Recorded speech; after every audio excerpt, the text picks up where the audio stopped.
নমস্কার, আপনারা দেখছেন বলুন বিধায়ক। আমাদের সঙ্গে রয়েছেন মুর্শিদাবাদ জেলার সুতি বিধানসভার মাননীয় বিধায়ক ইমানি বিশ্বাস মহাশয়। নমস্কার দাদা। নমস্কার, আসসালামু আলাইকুম। আপনার কাছে প্রথম প্রশ্ন, সুতি বিধানসভায় আপনি দুবার বিধায়ক হিসেবে নির্বাচিত হয়েছেন। এলাকার উন্নয়নের জন্য কি কি কাজ করেছেন, কি বলবেন? মামাটি মানুষের আশীর্বাদ নিয়ে, মামাটি মানুষের সরকারের নির্দেশে যেভাবে সুতির মানুষ জনগণ যেভাবে আমাকে আশীর্বাদ করেছিলেন দুবারে, তাই সারা জীবন মানুষের কাছে কৃতজ্ঞতা থাকায় কি আমি মাননীয় মুখ্যমন্ত্রী মমতা বন্দ্যোপাধ্যায়ের আশীর্বাদ নিয়ে যেভাবে আমি আলোচনা করে যেভাবে ডেভেলপমেন্ট উন্নয়ন কাজ করতে পেরেছি, যেমন রাস্তাঘাট, পানীয় জল, স্বাস্থ্যসাথী থেকে শুরু করে এবং বিভিন্ন প্রকল্পের যে কাজ, সুতি লিং রোড, পানীয় জলের ব্যবস্থা, বিভিন্ন জায়গাতে হাইমাস টাওয়ার, হাইমাস লাইটের ব্যবস্থা করতে পেরেছি এবং স্কুল কলেজ বিভিন্ন ফান্ড নিয়ে আমি ডেভেলপমেন্ট করতে পেরেছি। এটা আমার কৃতিত্ব নয়, আমার রাজ্য সরকারের মাননীয় মুখ্যমন্ত্রীর কৃতিত্বে আমি এলাকার মানুষের স্বার্থে কাজ করতে পেরেছি। তাই সারা জীবন সুতির মানুষের কাছে আমি কৃতজ্ঞতা থাকবো এবং আমার পরিবারও থাকবে কি মানুষ আমাকে দুহাত তুলে আশীর্বাদ করেছিলেন। আগামী দিনও সেই একই রকমভাবে আমি কাজ যেগুলো আছে সেগুলো করার চেষ্টা করব মাননীয় মুখ্যমন্ত্রীর আশীর্বাদ নিয়ে এবং সাধারণ মানুষের জনগণের আশীর্বাদ নিয়ে। আপনি বিধায়ক হিসেবে যে ফান্ড পেয়েছিলেন তার সম্পূর্ণ টাকা খরচ করেছেন? আমি যতগুলো ফান্ড পেয়েছি মুর্শিদাবাদ জেলাতে একমাত্র আমি যে ফান্ড আসতে সঙ্গে সঙ্গে আমার স্কিম রেডি থাকে, সেই ফান্ডগুলো নিয়ে আমি কাজ করতে পারি। গতবার পেয়েছিলাম 60 লক্ষ টাকা করে প্রতি বছরে, এবার মাননীয় মুখ্যমন্ত্রী মমতা বন্দ্যোপাধ্যায় সমস্ত বিধায়ককে 70 লক্ষ টাকা করে দিয়েছেন। তাই আমি সেই ফান্ডগুলোতে বিভিন্ন ফান্ডে হাইমাস টাওয়ার থেকে শুরু করে বিভিন্ন ফান্ডে আমি খরচা করতে পেরেছি। আপনি আনুমানিক রাজ্য সরকারের উন্নয়ন মিলে কত টাকার উন্নয়ন আপনি সুতিতে করেছেন? প্রায় এই টার্মে আমার 80 কোটি টাকার উপর ডেভেলপমেন্টের কাজ মাননীয় মুখ্যমন্ত্রী বিভিন্ন ফান্ড থেকে আমি বিভিন্ন দপ্তরে গিয়ে দ্বাদস্থ করে এলাকার স্বার্থে, মানুষের স্বার্থে আমি ডেভেলপমেন্ট করতে পেরেছি। রাস্তাঘাট থেকে শুরু করে পানীয় জল থেকে শুরু করে। আপনার কাছে পরবর্তী প্রশ্ন, কেন্দ্র সরকার এবং প্রধানমন্ত্রীজি আপনাদের সরকারের বিরুদ্ধে সুর চড়াচ্ছে, আক্রমণ শানাচ্ছে এবং বিরোধীরাও রাজ্যে আপনাদের বিরুদ্ধে নানান অভিযোগ তুলছে। বিজেপি এবং বিরোধীদের নিয়ে আপনি কি বলতে চান? দেখেন, চোরের মায়ের গলা বড়। কেন্দ্রীয় সরকার যেভাবে দিয়েছিল 2014 সাল থেকে, আপনারা বলুন একটা প্রতিশ্রুতি পালন করতে পেরেছে? মানুষকে বলেছিল আচ্ছে দিন আয়েগা, 2 কোটি মানুষের চাকরি করে দেবে। আজকে 11 বছর হতে চলল, একটা চাকরি করে দিতে পেরেছেন? ভারতবর্ষের প্রায় 140 কোটি মানুষ বেকারত্ব দিনে দিন বেড়ে যাচ্ছে। যেমন আমাদের টেলিফোন, টেলিকম, রেলওয়ে, বিভিন্ন ভারতবর্ষের যে ব্যবস্থাপনাগুলোকে সেগুলোকে বেসরকারি করে দিয়েছেন। আমাদের মানুষের চাহিদাকে বন্ধ করে দিয়েছেন।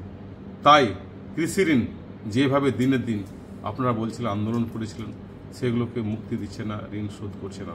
কিন্তু পুঁজিপতিরাকে, যারা বড় লোক, তারাকে বড় লোক করে বিদেশে পাঠিয়ে দিয়েছেন। বিদেশ থেকে বলেছিল কালাধন নিয়ে আসবো, একটা নিয়ে আসতে পেরেছে? তাই কেন্দ্র সরকার, ধাপ্পা সরকার, আমাদের বাংলার মাননীয় মুখ্যমন্ত্রী মমতা বন্দ্যোপাধ্যায় মানুষকে যেটা বলেন সেই কাজটা করে আগে দেখান। তাই মাননীয় মুখ্যমন্ত্রী বাংলায় তৃতীয়বারের জন্য মুখ্যমন্ত্রী হয়েছিলেন। আগামী দিন আপনারা দেখে রাখবেন বাংলা 10.5 কোটি মানুষ মিলে আবার চতুর্থবারের জন্য মুখ্যমন্ত্রী হতে চলেছেন। মাননীয় মুখ্যমন্ত্রী মমতা বন্দ্যোপাধ্যায় উন্নয়নের জন্য কি কি কাজ করেছেন সংক্ষেপে বলুন। দেখুন, বাংলার মাননীয় মুখ্যমন্ত্রী মমতা বন্দ্যোপাধ্যায় সুতি বিধানসভা নেই, সারা বাংলায় যে জেলাগুলো আছে প্রত্যেকটা জেলাতে রাস্তাঘাট, পানীয় জল, স্বাস্থ্যকেন্দ্র, শিক্ষা থেকে শুরু করে, স্টুডেন্ট থেকে শুরু করে, কৃষকদের থেকে শুরু করে, শ্রমিকদের থেকে শুরু করে এমন কোনো পরিবার নাই কি বাংলার মুখ্যমন্ত্রী মমতা বন্দ্যোপাধ্যায়ের উন্নয়ন তার বাড়িতে পৌঁছায় না। যেমন স্বাস্থ্যসাথী কার্ড, কন্যাশ্রী, যুবশ্রী, রূপশ্রী, বিভিন্ন প্রকল্প। তার রাস্তাঘাট তো প্রচুর করেছেন, ব্রিজ প্রচুর করেছেন, হসপিটাল দিনের দিন হসপিটালকে ডেভেলপমেন্ট করছেন, মেডিকেল কলেজ যেভাবে করেছেন, আপনার যেভাবে বিশ্ববিদ্যালয় করে তুলছেন।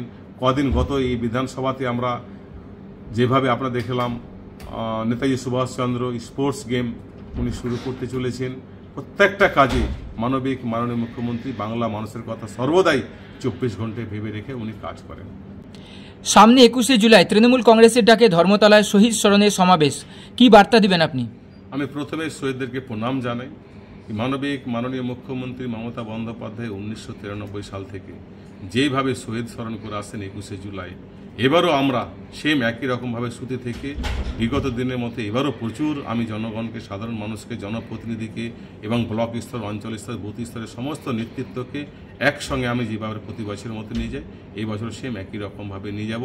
আমাদের সৈনিক অভিষেক বন্দ্যোপাধ্যায় সেনাপতি এবং মাননীয় মুখ্যমন্ত্রী মমতা বন্দ্যোপাধ্যায় যে বক্তব্যের মাধ্যমে যে বার্তা আমাদেরকে দিবেন, সেগুলোকে শুনিয়ে সেই এলাকায় আমরা মানুষের কাছে পৌঁছে দিয়ে সেই ডেভেলপমেন্ট কাজগুলো আমরা শুরু করব।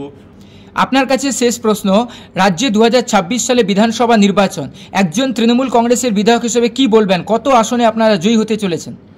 দেখেন, বাংলায় মাননীয় মুখ্যমন্ত্রী মমতা বন্দ্যোপাধ্যায় 2011 সাল থেকে যেভাবে কাজ করে আসছেন এবং 2011 সালে যেভাবে বাম সিপিএম কংগ্রেসকে বঙ্গোপসাগরে ছড়িয়ে ফেলেছেন, আমাদের 294টি আসন পশ্চিমবাংলায়, তাই সেম আমরা যেভাবে মাননীয় মুখ্যমন্ত্রী বাংলায় ডেভেলপমেন্ট করেছেন সাধারণ মানুষের জন্য, তাই আগামী দিনে নিশ্চিতভাবে আপনাকে বলতে পারি 250-এর বেশি সিট নিয়ে আমরা বাংলায় মাননীয় মুখ্যমন্ত্রীকে 74 বারের মতো মুখ্যমন্ত্রী হিসেবে আমরা পাব।